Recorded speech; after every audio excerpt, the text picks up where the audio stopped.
Alors, on a décidé d'orienter cet entretien selon 3 axes. Le premier axe de la présidence de la Fédération ivoirienne de football au GX. Ça, c'est le premier axe qu'on abordera ensemble. Deuxième axe, on va parler de la médiation, évidemment, puisque c'est ce qui fait l'actualité. Médiation, donc bilan et perspective. Et puis le troisième axe de ce soir, les enjeux d'une élection sous haute tension. Permettez-moi juste de rappeler aux téléspectateurs que voilà, la question LGT, ça y est, elle est lancée. Jacques Anouma a-t-il un rôle déterminant dans le processus électoral? Laissez-nous des commentaires sur la page Facebook. Et puis, appelez-nous au 27 21 59 93 99. Alors, on y va. C'est parti. Axe 1 de la présidence au GX. Alors, Jacques Anouma, ancien président de la Fédération ivoirienne de football, vous n'avez pas manqué de rejoindre la dissidence de l'ancien comité directeur de la Fédération ivoirienne de football. Quelles étaient les motivations profondes de votre engagement dans ce groupement? Merci Tia, je crois que c'est l'occasion peut-être d'éclairer un peu les téléspectateurs, parce que j'ai tellement entendu de choses sur ma participation à cette en guillemets, rébellion au sein du football ivoirien. Mais c'est simplement parti du fait que je ne suis pas quelqu'un qui a la langue de bois. C'est-à-dire quand quelque chose ne me plaît pas, je le dis, mais vraiment sans arrière-pensée. Et puis, je l'ai fait en 1998, alors que j'étais pratiquement le premier vice-président de la fédération avec M. Dieng Ousenou. Choualouela, il fait partie des plus anciens. J'ai démissionné pour aller me présenter parce qu'on n'était pas en accord avec le président, mais qui est demeuré jusqu'à son décès, paix à son âme, un frère et un ami. Ensuite est arrivé le président Sidi Diallo, qui a été élu dans les conditions que nous tous on connaît. Et puis, durant son mandat, je me suis senti un peu indexé régulièrement sur ma gestion, sur ma façon de mener les choses. Donc, évidemment, en tant que président de club, j'ai dû réagir. Et quand des clubs, des membres actifs ont décidé de s'attaquer à la gestion ou à la gouvernance du comité en place, pourquoi pas? Ils ont demandé que je m'associe à eux, c'est ce que j'ai fait. Mais si vous voulez, il ne faut pas oublier que nos statuts nous autorisent à interpeller le comité exécutif. Soit on va en assemblée générale à la demande du comité exécutif en place, soit les 2/3 des membres actifs demandent une assemblée générale pour statuer sur des sujets bien précis. C'est ce qui a été fait par ce que vous appelez aujourd'hui le GX. Heureusement ou malheureusement, le quorum pour aller à cette assemblée générale n'a pas été atteint au moment où il fallait y aller. Mais vous conviendrez avec moi que ça n'a pas arrêté la vie de la fédération. Le championnat a continué. Sidi Diallo, paix à son âme, est allé jusqu'à la fin de son mandat. Et durant même ce mandat, à la fin, j'ai interpellé les uns et les autres sur la gravité de la situation, qu'il fallait aller à un consensus pour ces élections-là. Je crois que je n'ai pas eu tort quand je regarde aujourd'hui le tableau qu'on nous présente. Ce consensus n'a pas pu se faire, mais ce n'était pas un consensus sur les hommes. Ceux qui m'ont suivi, j'ai insisté que le premier consensus qu'on devait avoir, c'est sur les textes. Vous ne pouvez pas aller à des élections si vous n'avez pas un statut consensuel qui permette à tout le monde d'aller à ces élections-là de manière transparente. C'est ce que j'ai fait. À un moment, j'ai lancé un communiqué à tous les acteurs du football ivoirien pour mettre la balle à terre. Sidi Diallo, paix à son âme encore, à la fin de son mandat, a posé un acte, mais à ma demande. C'est moi qui suis allé vers lui pour dire, bon, il est temps qu'on mette la balle à terre pour le bien du football ivoirien. Il m'a même invité à un comité exécutif où, officiellement, il a demandé que je reprenne ma place de membre d'honneur de la fédération. Je suis le seul encore en vie. Et cette légitimité, je la tiens des membres actifs. Voilà, je ne suis pas venu comme ça, membre d'honneur sur une baguette magique. Ce sont les membres actifs qui ont accepté que ce soit leur président d'honneur. D'accord. Voilà. Donc, voilà un peu l'historique de cette affaire. Et le dernier acte qu'il a posé pour dire que j'étais en paix, moi et lui aussi, c'était d'accepter de me parrainer pour la campagne de la CAF. Donc, il n'y avait plus de crise en ce moment-là, puisque à la fin, il a pu lancer le processus électoral. D'accord. Donc, voilà un peu la situation rapidement brossée. Donc, je m'inscris en faux quand j'entends certaines personnes dire que je suis à l'origine de la crise. Bon, c'est possible, nous sommes en démocratie, hein, je crois que chacun a le droit de dire un peu ce qu'il veut. Mais c'est ça aussi l'avantage que nous avons dans ce pays. D'accord, Cholio. Oui.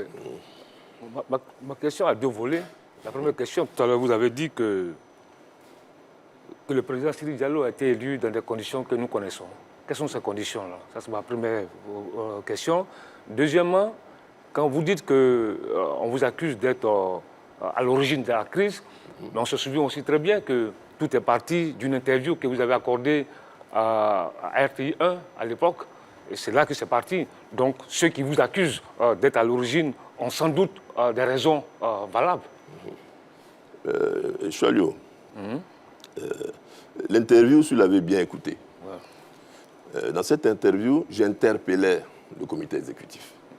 Pour dire attention, vous avez été élu. Donc, prenez les choses en main. Voilà. Il faut communiquer. Il y avait pas, à mon sens, hein, il n'y avait pas suffisamment de communication entre le comité exécutif et les membres actifs.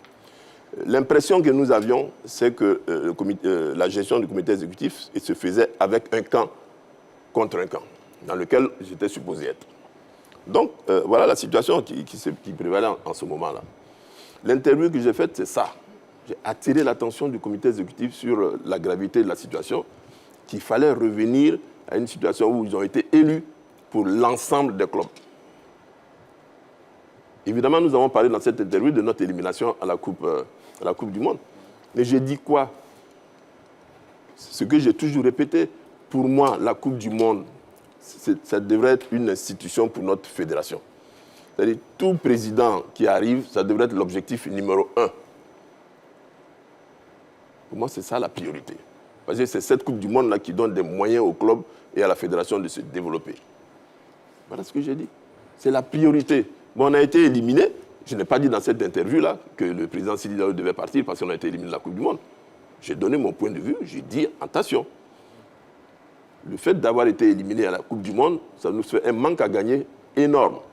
Les deux Coupes du Monde auxquelles nous n'avons pas participé, mais c'est un manque à gagner pratiquement de 10 milliards. Pour une petite fédération comme la nôtre, c'est énorme.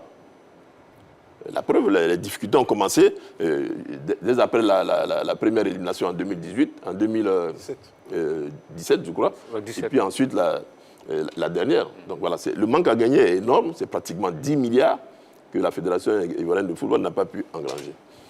Mais voilà. Maintenant que de là qu'on dise que je suis à l'origine de cette crise, je crois qu'il faut qu'on soit un peu honnête.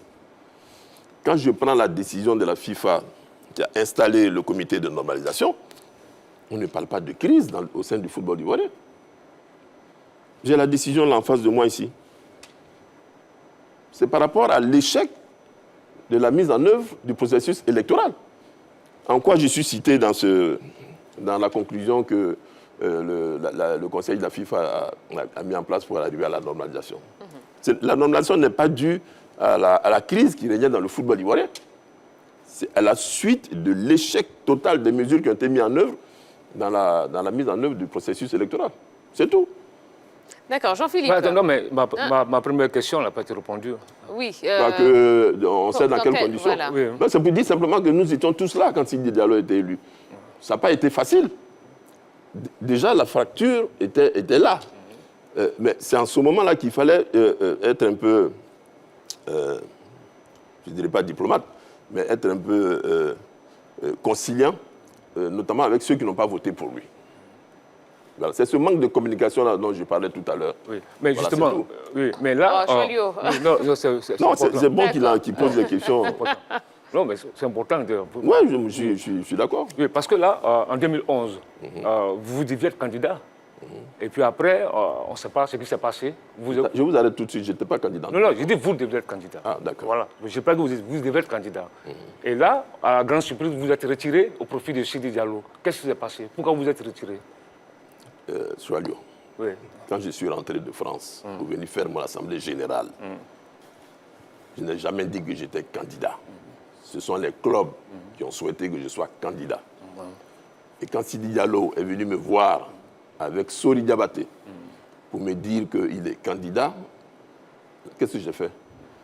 J'ai réuni les clubs pour leur dire que je n'étais pas candidat et que je leur dirais au moment venu qui je soutiens dans cette élection. Les clubs se sont retirés, ils ont demandé 24 heures, 48 heures de réflexion. Ils se sont retirés et ils sont venus me voir pour dire, bon, président, nous avons un candidat en la personne du président de la conférence des présidents.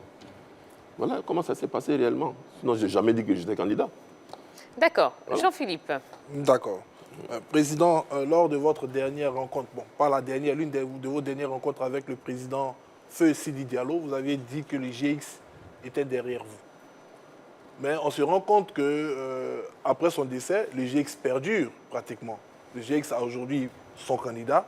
Et l'impression générale qu'on a, c'est que le GX, la crise avec les GX semble être la résultante de tout ce qui se passe aujourd'hui au niveau de la Fédération ivoirienne de football. C'est votre impression. C'est ce que je vous ai dit tout à l'heure. Quand je prends la conclusion de la FIFA, on ne parle pas de division au sein des clubs.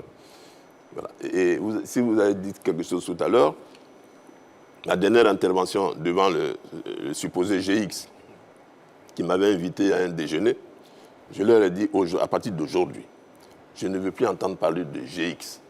Parce qu'il y avait dans la salle des personnes qui étaient du camp de Sidi Diallo et qui sont venues rejoindre le mouvement.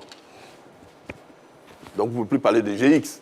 Je veux dire que quand vous tendez la main aux autres clubs, vous ne pouvez plus parler de GX. Mais je peux vous dire aujourd'hui que des membres du GX m'en ont voulu parce que j'ai dit ça.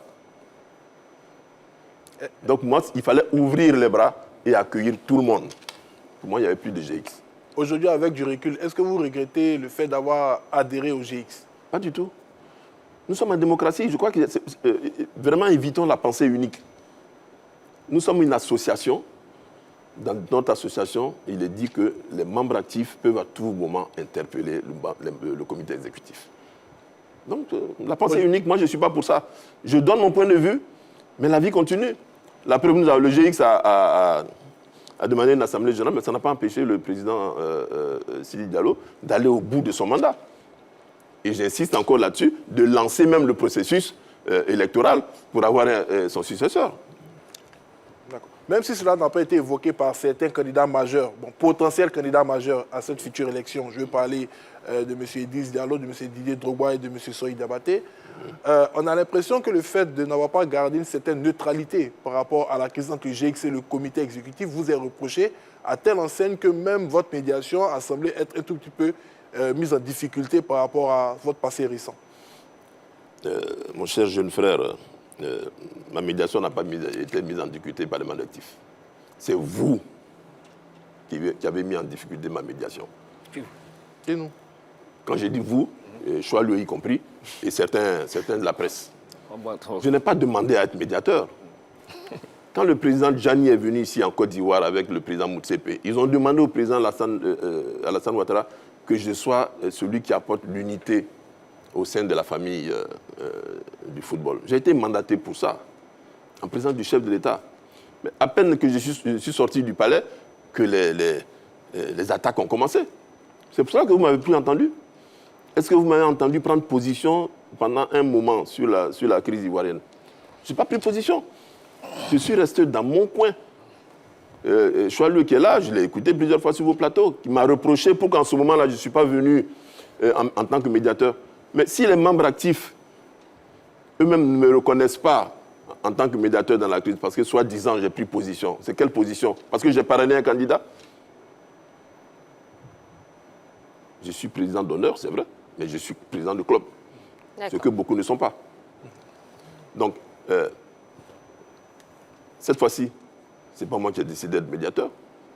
Ce sont les membres actifs qui sont venus me demander, président, commencez maintenant à jouer votre rôle de président d'honneur. Il y a un blocage, on vous demande de jouer votre rôle de médiateur. Amenez-nous à l'Assemblée générale pour discuter sur l'article 47. Voilà comment je suis rentré dans la médiation. D'accord. Bon, puisque la médiation a été entamée, on va entrer tout de suite dans l'axe 2, hein, donc la médiation, bilan et perspective. Alors, Président, à vous entendre, on a l'impression que vous restez un petit peu sur votre faim concernant cette histoire de parrainage. Est-ce que je me trompe? Non, pas du tout, Madame. Je ne vais pas revenir sur la manière dont l'Assemblée générale s'est passée, parce que tout le monde aujourd'hui sait comment ça s'est passé.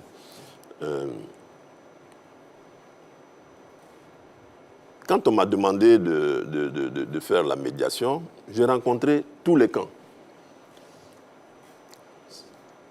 J'ai informé le comité de normalisation et même la tutelle que je vais prendre des initiatives.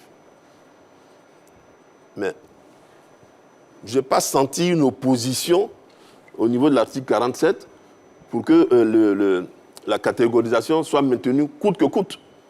Non, je n'ai pas senti ça.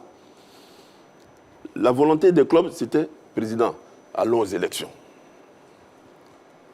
Donc la catégorisation, là, nous sommes d'accord. Si vous voulez même proposer qu'il n'y ait pas de parrainage. J'ai dit non, moi je ne suis pas pour exclure complètement le parrainage de notre article, parce que dans la plupart des statuts, que ce soit de la CAF ou de la FIFA, on parle de parrainage. Voilà. Un candidat, quelle que soit sa valeur, le parrainage c'est quoi? C'est un nombre de clubs qui disent « je reconnais en telle personne sa capacité à diriger notre institution ». Donc on lui donne notre parrainage. C'est tout, c'est ça le parrainage. Maintenant, nous l'avons catégorisé. Dans le dossier de la FIFA qui a mené la normalisation, c'est ça qui a posé problème. On dit de réviser cet article.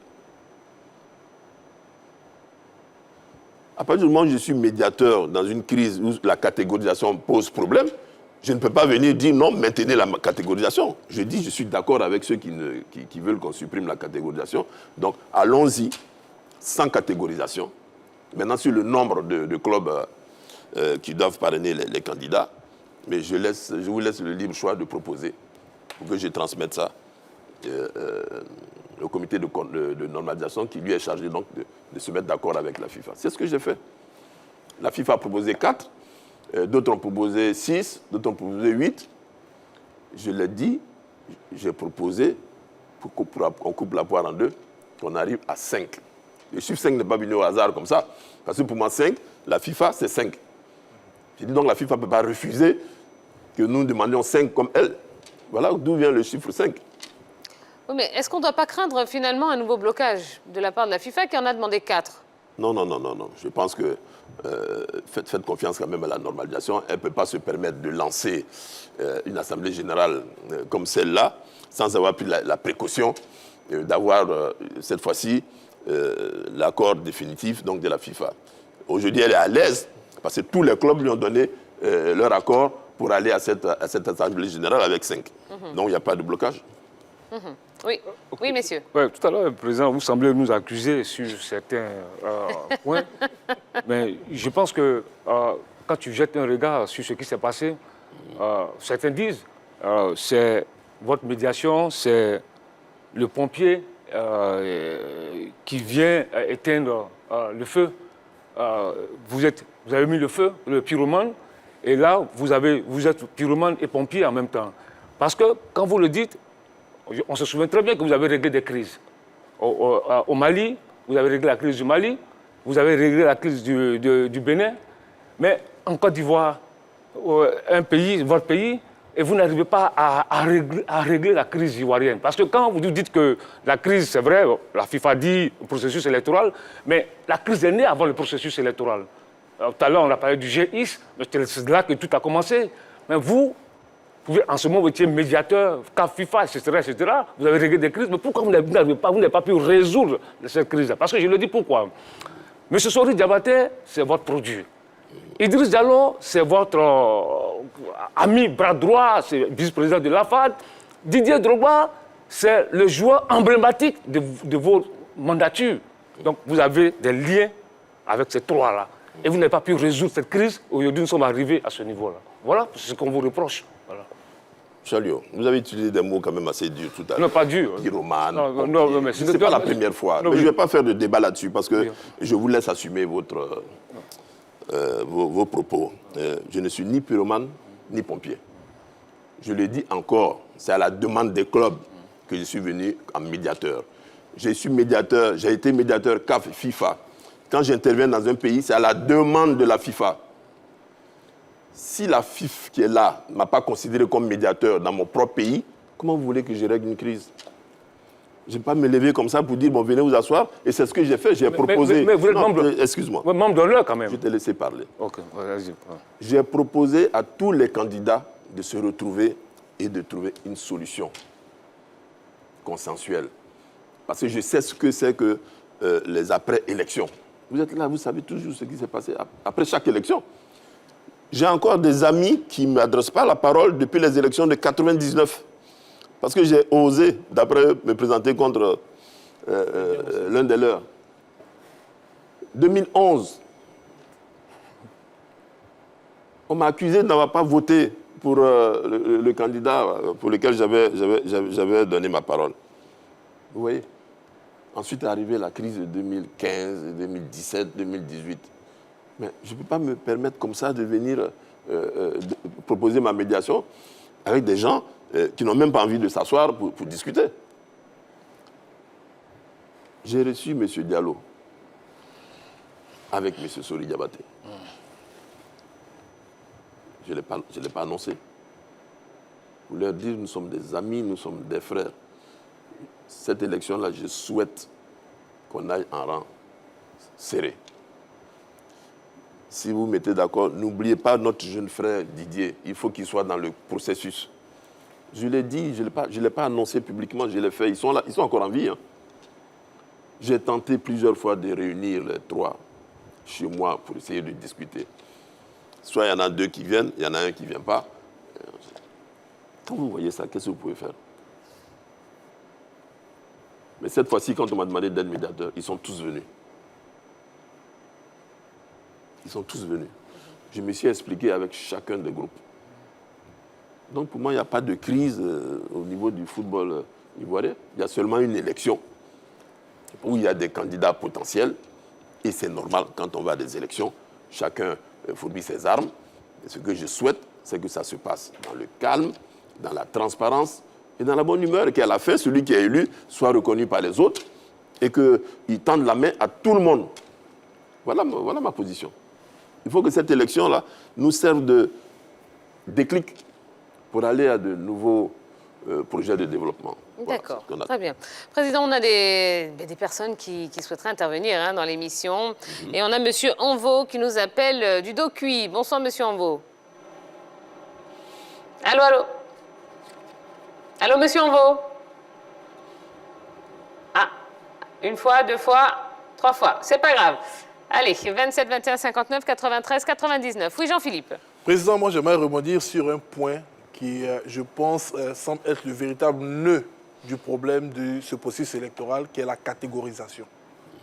Est-ce que la FIFA, vu que vous êtes très lié à cette institution, a un problème particulier avec la catégorisation mise en place depuis 2011 au niveau du processus électoral ivoirien dans cette élection? C'est-à-dire, quel est le problème avec la catégorisation aujourd'hui que la FIFA a eu à émettre? Non, pour moi, la FIFA n'a pas de problème avec la catégorisation, puisque les statuts dont on parle là existent depuis 2011. Et les plus anciens, comme Chalio, savent que ça a été adopté par la FIFA. On a fait 2-3 voyages entre Zurich et Abidjan pour adopter ces statuts. Il n'y a pas de problème. Aujourd'hui, ça pose problème parce qu'il y a eu une crise électorale à partir de la catégorisation, les interprétations des uns et des autres. C'est ce qui a mené la crise. Aujourd'hui, quand j'écoute le secrétaire général de la CAF, le souhait, c'est qu'on ne parle plus de catégorisation. La FIFA, dans ses statuts, ne parle pas de catégorisation. La CAF ne parle pas de catégorisation. Mais certaines Mais il y a fédérations... 204 pays. Vous ne pouvez pas tout de suite comme ça mettre tout le monde au pas. Il y a des statuts... ce matin, j'ai discuté avec l'ancien président de la Fédération burkinabé de football. J'ai été surpris d'apprendre qu'au Burkina, c'est le président qui est élu et qui propose après une liste consensuelle. Ce n'est pas le cas ici. Enfin. Non, j'ai été surpris parce que quand moi, en 2011, j'ai insisté pour dire qu'il faut qu'on reste sur l'élection du président. Comme ça, il s'entoure des personnes qui pensent compétentes pour mener sa mission. La FIFA m'a refusé ça. On dit non, maintenant c'est l'élection de liste. Vous voyez, il y a 204 associations, il y a 204 statuts. Donc le statut standard ne peut pas convenir à tout le monde. Donc s'ils décident d'aller vers des statuts où on ne parle plus de catégorisation, ça va se faire au fur et à mesure qu'un pays ira à des élections. Ça s'est fait au Congo, maintenant c'est nous. Bon, attendons de voir comment ça va se passer ailleurs. D'accord. Oui, Président, certains vous reprochent aussi d'avoir... on se souvient très bien que c'était l'Assemblée générale du 11 juillet 2011 a été adopté ce test-là sur le 8 parrainages puis la catégorisation. Vous étiez à l'époque le président de la Fédération ivoirienne de football et certains vous reprochent, pour vous maintenir au pouvoir, vous avez, avec d'autres membres actifs, milité pour cette catégorisation-là. Vous savez, j'ai entendu tellement de choses que si je dois répondre à tout le monde, on peut me reprocher tout ce qu'on veut, mais moi, à partir du moment où j'ai la conscience tranquille, j'avance. Voilà, moi je pose des actes. J'ai été président de la fédération de 2002 à 2011, j'ai posé des actes. Je n'ai pas été parfait dans tout. Personne n'est parfait. Mais quand je suis parti, j'ai laissé quand même une situation où la fédération était quand même une des meilleures d'Afrique. Donc je n'ai pas à avoir honte de mon mandat. Maintenant, on peut me reprocher cette catégorisation-là. Mais ce n'est pas vous qui me reprochez, qui devez me reprocher ça. Ce sont les membres actifs qui l'ont voté, ces statuts. Chalio, ils l'ont voté en 2011. Il n'y a pas eu une seule voix qui s'est élevée contre la catégorisation. Il n'y a pas eu une seule voix. La dernière Assemblée générale dont on parle, il n'y a même pas eu une abstention sur l'article 47. Ça a été voté à 100%. On ne peut pas venir me dire aujourd'hui qu'on a fait ça pour protéger notre corporation. Est-ce que nous intervenons quand il y a les élections à l'UNJCI? Est-ce que nous intervenons quand les syndicats mettent en place leur... Non, je te pose la question. Non, ce n'est pas la même chose. Et pourquoi ce n'est pas la même chose? Vous avez des statuts, non? Oui, on a des statuts, mais ce n'est pas la même chose. Est-ce que je peux aller me présenter à l'UNJCI? Vous dites? Je peux aller me présenter à l'UNJCI? Non, je ne peux pas. Oui, d'accord là-dessus, mais ce n'est pas la même chose. C'est notre association. Je suis désolé. Il faut que ça aussi les gens comprennent. C'est notre association. Les membres actifs s'affilient à cette association. C'est eux qui décident qu'est-ce qui est bon pour eux, qu'est-ce qui n'est pas bon pour eux. Ça, au moins, admettez ça pour nous. Vous ne pouvez pas nous enlever ce droit-là. C'est vrai que c'est un sport qui est populaire, où il y a la passion, où il y a tout ça. Mais en définitive, le 23 avril, est-ce que vous serez dans la salle? Il n'y aura que 81 membres actifs qui vont décider du choix de leur président. Mais ce que vous dites là, oui. Vous dites que c'est votre association, on est d'accord là-dessus. Oui. Mais quand vous étiez président des fédérations, quand les éléphants devaient jouer, vous lancez une mobilisation, vous lancez un appel pour la presse qui vient soutenir les éléphants. Donc là aussi, mais parce que c'est populaire. Oui, mais justement, donc aussi, un journaliste aussi peut jeter un regard aussi, un regard sur ce qui se passe. Est-ce qu'on vous critique pour ça? Non, mais parce que quand vous dites que c'est votre association, nous ne sommes pas membres actifs, je dis que souvent, vous nous faites appel. Vous me faites appel, n'est-ce pas? Mais c'est votre métier. Oui, justement, dans notre métier aussi, on peut aussi porter un regard critique aussi sur ce qui se passe aussi. Est-ce qu'on vous contredit? Non, mais voilà. Et il ne vous a pas empêché Non, mais de non, le faire. non, Est-ce que je vous ai empêché de faire votre travail? Je suis allé entre nous. Non, mais non. Depuis que vous êtes dans cette profession-là, vous et moi, nous sommes accrochés sur une fois parce que vous avez pris un chemin qui ne me convenait pas. Oui, souvent. Non, pas souvent. Je vous interpelle pour dire que ce n'est pas la vérité. Ouais. C'est mon droit aussi. Si vous ne dites pas la vérité, je vous dis attention, Choualio, ce que vous dites là, ce n'est pas la vérité. Voilà la vérité. Mais je ne vous pas devant tout le monde. Je le dis entre nous. Mais vous êtes sur un plateau. Vous dites ce que vous pensez. Mais jamais je me suis plaint pour ça. Est-ce que depuis que vous êtes à la 3, je vous ai appelé pour dire, mais Choualio, pourquoi vous avez dit ça? Pourquoi vous avez dit ça? Non. Non, là, jamais. Voilà. Allez, un nouvel intervenant, hein, Monsieur Yao, qui nous appelle de Zongounien. Est-il encore là? Bonsoir, Monsieur Yao. Oui, bonsoir, madame. Comment allez-vous? Bien chez vous. Ça va très bien. Alors, oui, Monsieur Yao, Jacques Anouma a-t-il un rôle déterminant dans le processus électoral? Oui, vraiment, j'ai dit un grand merci au président par rapport à l'initiative. Mais il y a un problème. Vous savez, dans nos championnats, il y a le président, surtout le président qui sort. Mais le joueur nous beaucoup énormément. Mais s'il y a un président qui peut venir sauver cette génération, hein, il voit que c'est bon. Mais si on laisse quelqu'un d'autre venir dire, comment dire, gérer le football comme auparavant, vous voyez qu'on va revenir à zéro. Et ça, là, ça ne va rien apporter aux joueurs ivoiriens. Donc moi, ce que je vois, d'envoyer au moins une élection propre et pour que non, les joueurs locaux puissent évoluer et le championnat. C'est pas ça vous regardez le championnat. S'il y a trop de spectateurs, ils n'atteignent pas 20. Ils n'atteignent pas. Oui. Voilà. Donc, il faut mobiliser au moins un président qui peut mobiliser la population, les spectateurs, pour qu'ils puissent aller au stade, pour que chaque équipe puisse gagner un peu. Mais si on est là, on tâtonne, là, pas toujours prendre des tensions contre nous. C'est ce que vous voulez voir. Je dis un petit grand merci au président Jacques Anouma pour l'initiative. D'accord. Merci beaucoup, Monsieur Yao. Merci. Oui. J'apprécie son intervention. Mais je voudrais dire que, malheureusement, ou heureusement, je ne sais pas dans quel camp je dois me mettre, c'est une élection. C'est une élection. Donc moi, Jacques Anouma, je ne peux pas dire que Choalio, comme il y a trop de palabres là, viens, c'est toi qui vas être le président de la fédération. Je n'ai aucun pouvoir pour ça. Il y a des conditions de candidature, des conditions d'éligibilité. Quand vous remplissez tout ça, vous êtes candidat dans l'association pour laquelle vous êtes affilié. Le texte dit quoi? Peuvent être candidats qui? D'abord avoir 35 ans, donc vous écartez déjà une partie de la population. Ensuite, avoir été joueur ou ancien joueur, dirigeant, membre des instances de la FIFA ou de la CAF. Donc, il y a toute une procédure pour arriver à la candidature à la fin. Donc, je suis chaque fois surpris qu'à une élection de la fédération, malgré la passion qu'il y a autour, il n'y a jamais plus de 3 candidats. Mais ce n'est pas nouveau, hein? Non. C'est ça que j'ai dit. J'ai dit, avec une telle passion, il devrait y avoir plus de candidats. Puisque il faut avoir été joueur. Il y a combien de licenciés aujourd'hui, d'anciens joueurs? Il y en a plein. Il faut avoir été dirigeant. Il y a des dirigeants. Il y a des anciens dirigeants. Il y en a qui étaient dans les instances à la CAF et à la FIFA qui peuvent aussi se présenter. Mais malheureusement, ils ne sont pas là. Donc on ne peut pas dire qu'on écarte les gens. On n'écarte personne, Joalio. Il y a des statuts qui sont là, il faut remplir les conditions pour être candidat. D'accord. Jean-Philippe. Excellence, lors de votre médiation, est-ce qu'il y a eu des demandes particulières qui ont été faites par les différents camps, je ne vais pas dire candidats, les différents camps que vous avez pu rencontrer?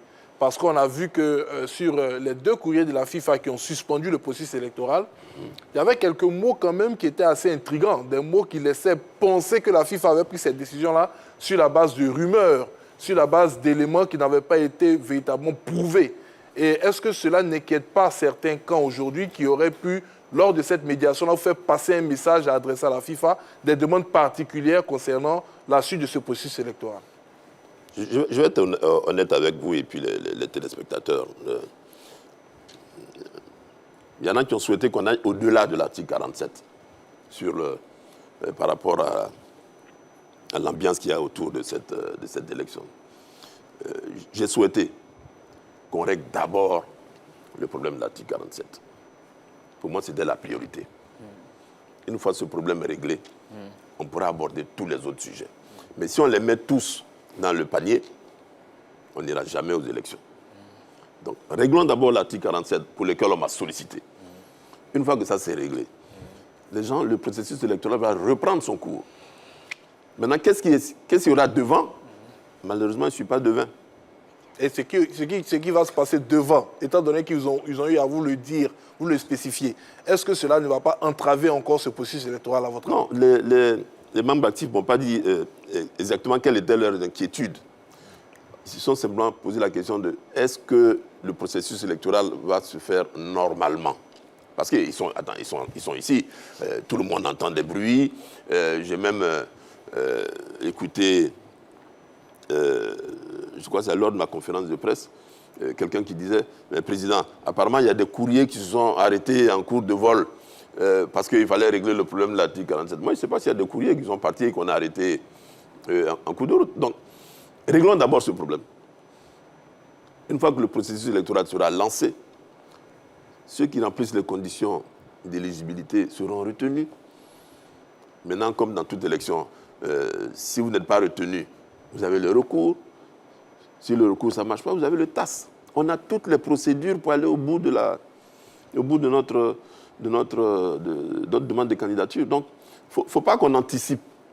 Moi, je ne vais pas anticiper. J'ai été interpellé sur l'article 47, je l'ai réglé. C'est l'occasion pour moi, si vous voulez, de remercier vraiment l'ensemble des membres actifs. Voilà. Je n'ai pas eu d'opposition là-dessus. La présidente a reçu les doyens de chaque division, je l'en remercie. Je remercie les doyens aussi d'avoir accepté d'aller aux élections avec les conditions qui ont été fixées. Donc vraiment, je pense qu'on est sur une bonne dynamique. Voilà. Donc croisons les doigts pour que, après l'article 47, d'autres sujets ne viennent pas encore perturber le processus électoral. D'accord. Allez, passons à l'axe 3 de cet entretien, les enjeux de l'élection. Une élection sous haute tension. La nouvelle AG extraordinaire donc, est fixée au 5 avril, une AG extraordinaire d'adoption des textes. Est-ce que vous avez le sentiment que cette fois-ci, ce sera la bonne et que cette AG, justement, sonnera l'union des acteurs du football ivoirien ? Je n'utiliserai pas le mot union. On n'est pas encore à ce stade. Non, pour moi, on n'est pas encore à ce stade. Je dis simplement, je n'ai pas d'inquiétude sur l'AG du 5, parce que tout le monde m'a donné sa parole que cet article-là sera voté. Ils ont pris un engagement aussi devant la présidente du CONOR. Donc je ne vois pas vraiment ce qui pourrait encore venir perturber l'AG du 5 sur l'article 47. Parce que moi-même, je serai dans la salle. Si quelqu'un remet en cause, c'est son droit. Parce que ce qu'ils m'ont dit, ce qu'ils ont dit à la présidente, ça n'a pas valeur de loi. Hein.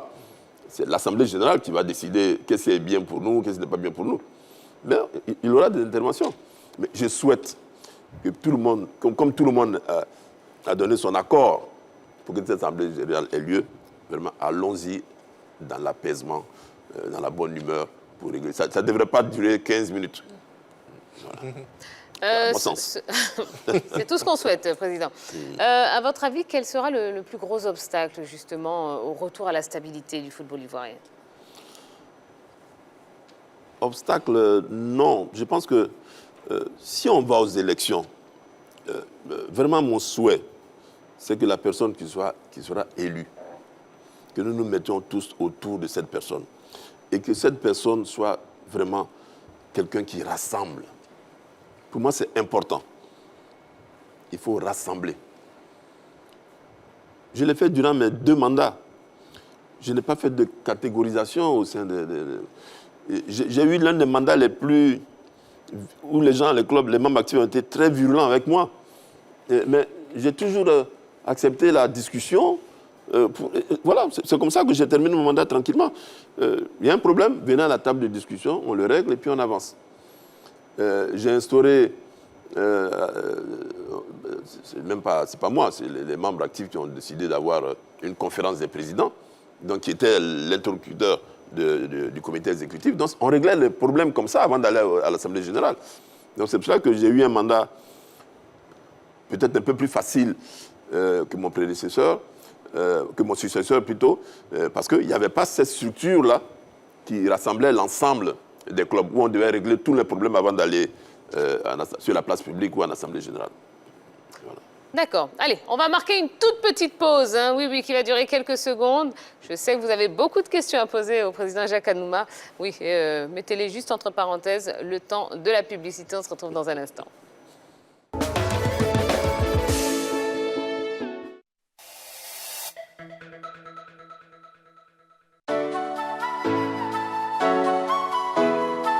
Élue deuxième dauphine au concours Miss Monde 2021, Olivia Yassé rentre à Abidjan ce mercredi 23 mars à 19h30. Vivez ce moment exceptionnel sur la 3 avec le plateau spécial Aqua Bolivia à partir de 19h.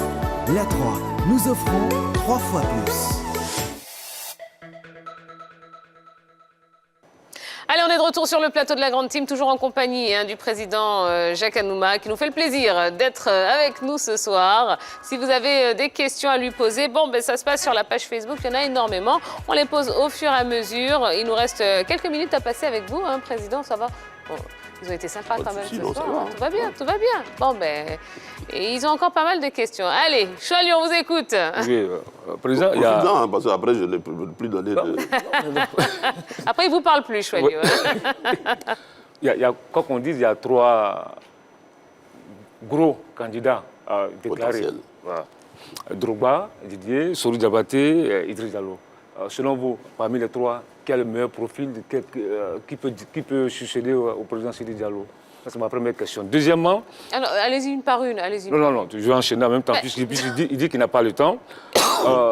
Dans les conditions d'éligibilité, je vous ai entendu, au cours d'une de vos interventions, parler d'un formulaire d'intégrité. Parce que là, expliquez-nous un peu ça. Deux volets. Oui, je commence par la dernière. Voilà. Ce formulaire d'intégrité, aujourd'hui, la majorité des grandes entreprises, nationales comme multinationales, pour embaucher quelqu'un, passe par une demande d'intégrité. Voilà, vous devez remplir des questionnaires. Et puis après, il y a une enquête qui est faite sur vous pour savoir si vraiment vous remplissez les conditions. C'est tout. Moi, quand j'étais candidat à la CAF, je ne savais même pas que ce formulaire existait. C'est quand j'ai fini de déposer ma candidature qu'on m'a ramené le formulaire d'intégrité que j'ai rempli et j'ai fait l'objet d'enquête. C'est après cette enquête-là que la commission électorale a validé ma candidature. Donc, à partir d'aujourd'hui, tous ceux qui vont souhaiter postuler à certains postes, ils seront obligés de passer par l'intégrité. C'est devenu une norme internationale. Voilà. Ce n'est pas pour récaler quelqu'un, mais ça fait partie aujourd'hui de la vie des grandes entreprises et des grandes institutions comme la FIFA, le CIO et tout ça. Maintenant, qui a le meilleur profil? Selon vous? Moi, je ne crois pas que...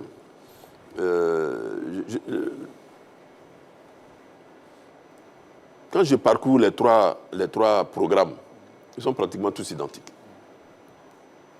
C'est pour ça que j'ai dit, mais pourquoi vous ne mettez pas ensemble pour nous faire avancer? Bon, ça, on n'en parle plus, c'est plus possible. Je n'y crois plus. Je n'y crois plus. Donc, le meilleur candidat, ça sera celui qui sera élu par les membres actifs. Voilà. Jean-Philippe. Je ne peux pas dire plus que ça, parce que c'est eux qui vont décider du choix de leur président. C'est pas... je l'ai dit la dernière fois à Didier, quand il est venu chez moi pour... au niveau du parrainage, j'ai dit, tu sais, il y a le programme, mais il n'y a pas que le programme dans une élection. Vous avez fait beaucoup d'élections, en Côte d'Ivoire, à la CAF et ailleurs. Il n'y a pas que le programme. Voilà. Les candidats ne tablent pas uniquement sur votre programme pour vous choisir. Il met sur quoi, hein? Moi, j'ai été candidat plusieurs fois. Je ne crois pas que ce soit sur mon programme que les gens m'aient choisi. C'est sur ma capacité à diriger l'institution. En tout cas, c'est ce que j'ai cru comprendre. Voilà, parce que j'avais un passé, j'avais un vécu.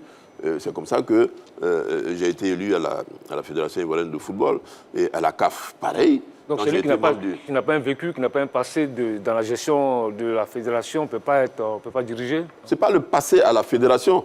C'est votre... Il faut remplir les conditions d'éligibilité. Si vous avez été un ancien joueur, que vous êtes aujourd'hui à la retraite, mais vous avez la capacité de diriger la fédération. Mais ça, ce n'est pas moi qui va décider.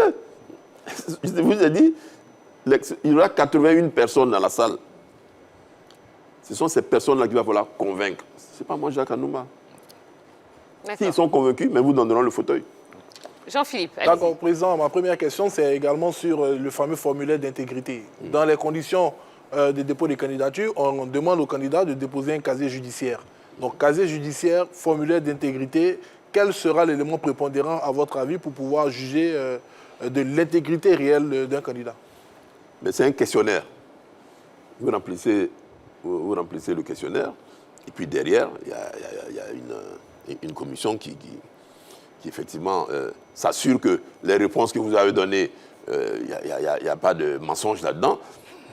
Voilà, si on vous prend, vous dites que vous n'avez jamais eu de trucs au niveau de la fédération et qu'on se rend compte qu'il y a 5 ans, vous avez eu une suspension qui n'est pas levée. Bon, ça veut dire que vous avez fait une fausse déclaration. Voilà, il n'y a pas que ça, il y a plein de questions qu'on vous pose. D'accord. Et la deuxième question sur les enjeux de cette élection, Président. À quoi s'expose la Côte d'Ivoire en cas de blocage du processus électoral? C'est vrai que là, on est tous optimistes. On va suivre votre optimisme pour le 5 avril, la prochaine Assemblée générale extraordinaire. Si ce processus, même au sorti de cette Assemblée générale extraordinaire, n'arrive pas à son terme, à quoi s'expose la Côte d'Ivoire vis-à-vis de la FIFA? Parce que beaucoup de personnes parlent même d'une possibilité du retrait de l'organisation de la Coupe d'Afrique des Nations. Est-ce que c'est dans, je dirais, dans l'œil du viseur concernant la CAF et la FIFA au niveau des sanctions potentielles qui pourraient toucher la Côte d'Ivoire par rapport à ce processus électoral? Je ne pense pas que l'organisation de la Coupe d'Afrique des Nations, à mon sens, soit liée au processus électoral en Côte d'Ivoire. Quand j'ai dit qu'attention, si on ne vote pas l'article 47, la première, je ne dirais pas sanction, parce que les gens n'aiment pas le mot sanction. La première chose qui va nous tomber là-dessus, c'est que la normalisation continue. Ça, ce n'est pas un secret. Si vous n'entendez pas, mais la FIFA a le droit d'intervenir dans vos affaires et de mettre en place une normalisation. Si jamais on ne vote pas l'article 47, s'il y a un blocage. On a parlé d'exclusion, mais l'exclusion, c'est vraiment la chose extrême. Alors, ne parlons même pas de la Coupe d'Afrique des Nations, qui n'est même pas liée à notre processus électoral. Et si on vous retire la Coupe d'Afrique des Nations, c'est parce que peut-être vos stades ne sont pas prêts et que vous ne remplissez plus les conditions pour organiser une Coupe d'Afrique des Nations. Ce n'est pas lié au processus électoral. Voilà, donc la seule chose qui nous... la menace qui pourrait peser sur nous, c'est simplement que le processus de la normalisation continue. Or, aucun membre actif, en tout cas de tout ce que j'ai interrogé, ne veut continuer dans la normalisation. Donc on devrait tous s'entendre pour aller aux élections. Question d'un internaute, Ndrikwaku, qui dit une question donc, au président Jacques Anouma. Pensez-vous que l'intervention de la FIFA dans la gestion de la FIFA vise essentiellement au soutien de la candidature de Didier Drogba? Ce n'est pas mon sentiment. C'est pas mon sentiment. Je pense que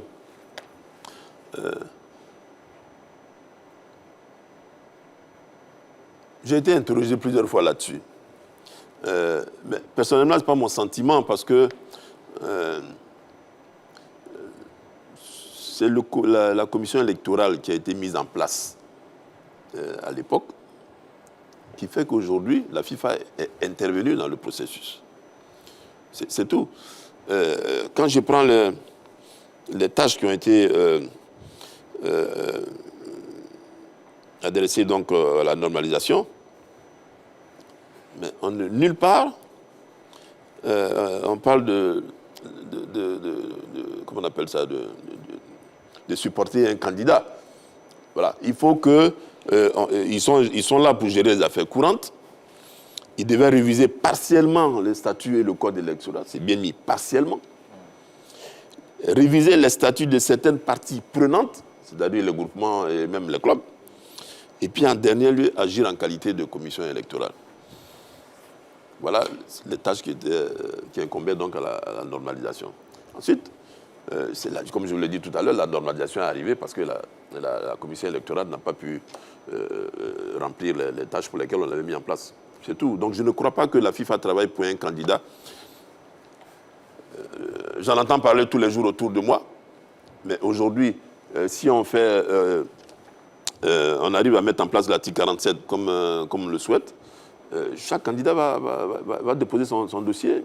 Et puis c'est ceux qui rempliront les conditions qui seront candidats. Allez, dernière question, Président, puisqu'il est déjà l'heure. Allez, pour moi, la dernière question, Choualio. Voilà. Comme à la CAF, la question du consensus fait-elle partie des éventualités au terme de ce processus? c'est possible. C'est possible. Ça fait partie d'un processus électoral dans le monde entier.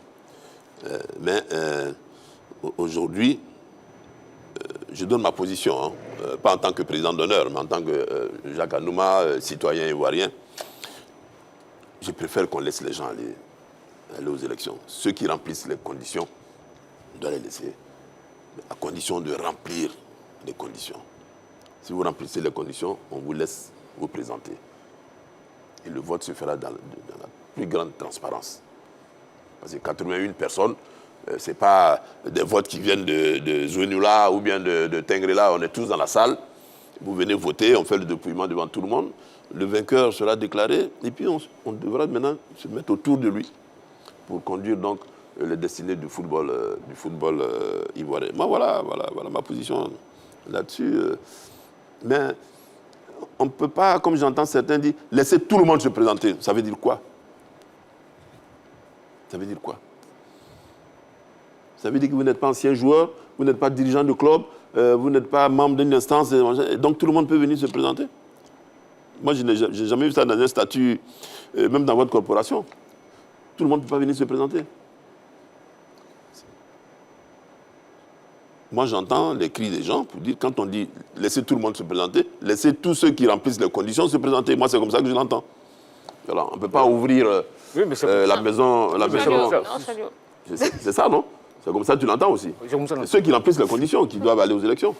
Aujourd'hui, je pense que les conditions sont réunies pour que tout le monde aille aux élections. À condition, évidemment, de passer les différentes barrières qui se présenteront après l'article 47. Ça aussi, il ne faut pas l'oublier. Très bien. Merci beaucoup, Président. On a apprécié cet entretien avec vous. Merci d'avoir répondu à toutes nos questions, à celles des téléspectateurs, celles des internautes aussi. Vous revenez quand vous voulez. Hein. Vous savez, c'est la maison ici. J'ai pas de souci. Eh bien, voilà. Ça y est, c'est la fin de ce numéro de la Grande Team. On espère que vous avez passé un bon moment. Allez, je vous rappelle, 3 rendez-vous importants. Demain, Aquaba Olivia, et oui, vivez en direct l'arrivée de notre Miss Côte d'Ivoire, notre Miss Monde. Allez, c'est notre Miss Monde à nous. Vivez son arrivée en direct sur la 3 avec un plateau exceptionnel à partir de 19h. Et puis, 2 rendez-vous football. Vendredi 25 mars, France-Côte d'Ivoire à 19h30, en direct du stade Vélodrome de Marseille. Et puis, mardi 29 mars, Angleterre-Côte d'Ivoire à partir de 19h. Et ça se joue au stade de Wembley, en Angleterre, évidemment. Voilà, merci beaucoup, Choilio. Merci, Jean-Philippe. Merci, Président. Et merci à vous. On se donne rendez-vous demain soir pour une nouvelle soirée de sport, évidemment. Allez, excellente soirée à tous. Bye bye.